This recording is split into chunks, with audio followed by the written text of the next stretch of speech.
UCO will always consider the safety and the security of British nationals.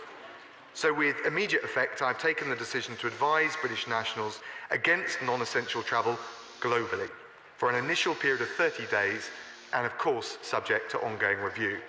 Right now, because the stock market just opened and it just closed. Within 30 seconds, the Dow had dropped and the S&P 500 had dropped below their trading limit that sets off a freeze, a suspension in trading in the market. You see it right there, nearly a 10% drop in the Dow in the first minute of trading this Monday morning. Of course, it comes as the coronavirus crisis continued to spread around the globe overnight, now nearly in 150 countries around the world, 49 states, plus the District of Columbia. There was an emergency rate cut by the Federal Reserve on Sunday night, but that did not do the trick in the markets this morning. Airlines said it would halt all operations from Wednesday night.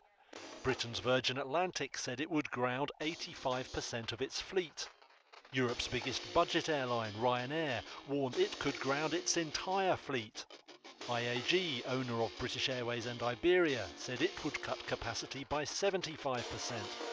The full list of moves is much, much longer. For airlines, the outlook darkened again after Spain declared a state of emergency and the US extended travel curbs to Britain and Ireland. First, we need to ask you to ensure that if you or anyone in your household has one of those two symptoms, then you should stay at home for 14 days. That means that if possible, you should not go out even to buy food or essentials other than for exercise, and in that case, at a safe distance from others. If necessary, you should ask for help from others for your daily necessities. And if that is not possible, then you should do what you can to limit your social contact when you leave the house to get supplies. Health checks on air travellers are getting ever stricter. At Beijing Capital International Airport, all arrivals from overseas will now have to spend 14 days at a nearby quarantine facility. But every day there are fewer international passengers to deal with.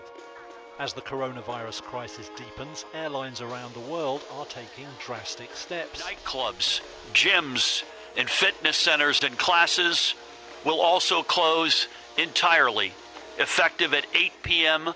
this evening, until such time that it is deemed safe for their reopening. Again, I repeat, casinos, racetracks, movie theaters, performing arts centers, nightclubs, gyms, and fitness centers and classes, all will close entirely, effective 8 p.m. tonight, until such time that it is deemed safe for their reopening. I understand the coronavirus now impacting the Supreme Court.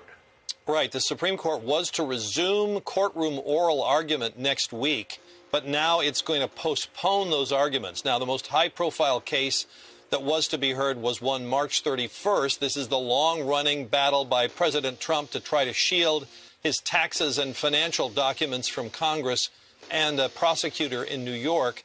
Now the court has just announced that it will postpone those arguments to some uncertain future date. The justices were scheduled to meet in a closed-door conference, their regular conference.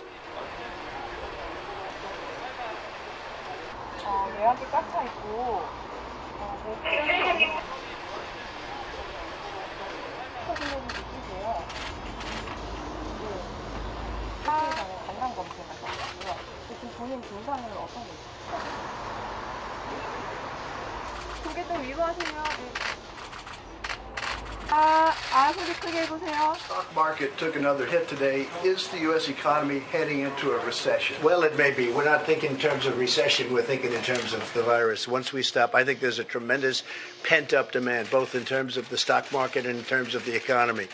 And once this goes away, once it goes through and we're done with it, I think you're going to see a tremendous surge.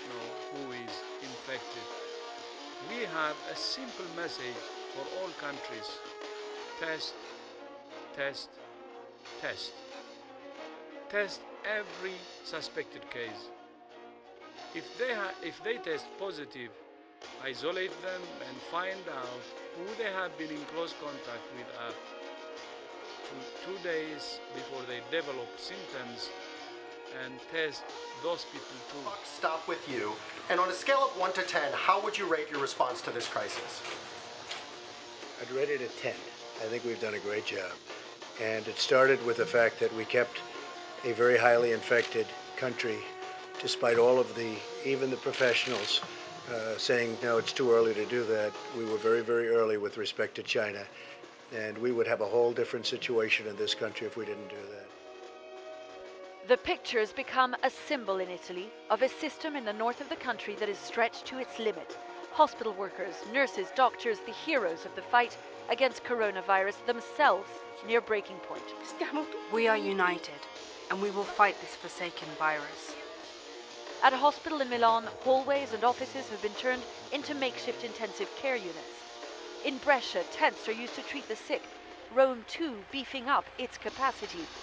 When he locked down the country, the Prime Minister explained. We live in a system in which we guarantee health and the right of everyone to be cured. It's important for the young and healthy people to understand that while they may experience milder symptoms, they can easily spread this virus, and they will spread it indeed, putting countless others in harm's way. We especially worry about our senior citizens.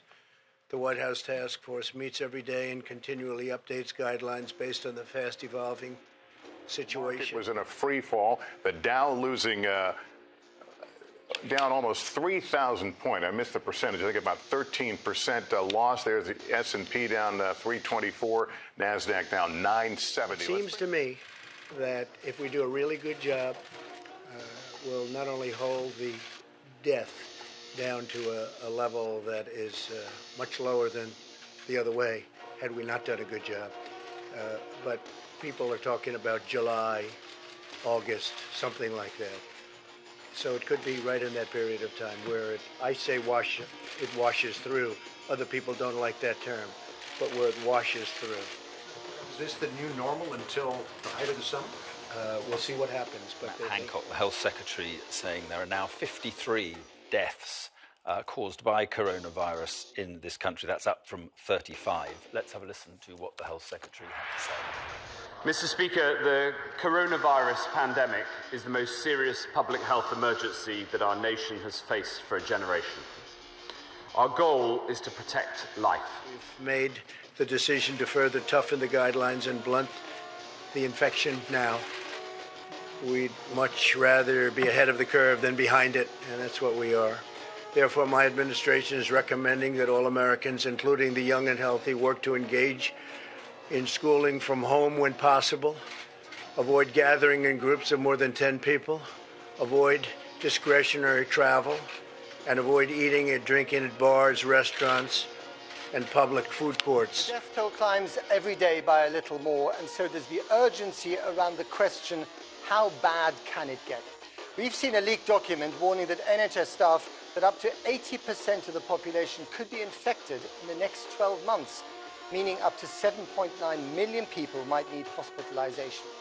And even if we ramp up our hospital bed, nursing and ventilator capacity dramatically, how can the system cope? Delay and flatten the peak of the epidemic by bringing forward the right measures at the right time so that we minimize suffering and save life.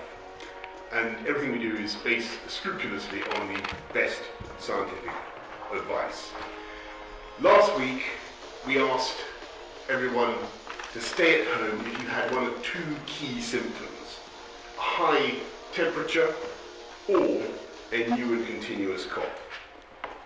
Today, we need to go further, because according to SAGE, the Scientific Advisory Committee on Emergencies, it looks as though we're now approaching the fast growth part of the upward curve, and without drastic action, cases could double every 5 or 6 days. Now, within the last few minutes, the French President Emmanuel Macron has announced that France and most European Union partners will close their borders to non-European countries for 30 days from tomorrow at noon. At the same time, the movement of French citizens will be strictly curtailed for at least 15 days.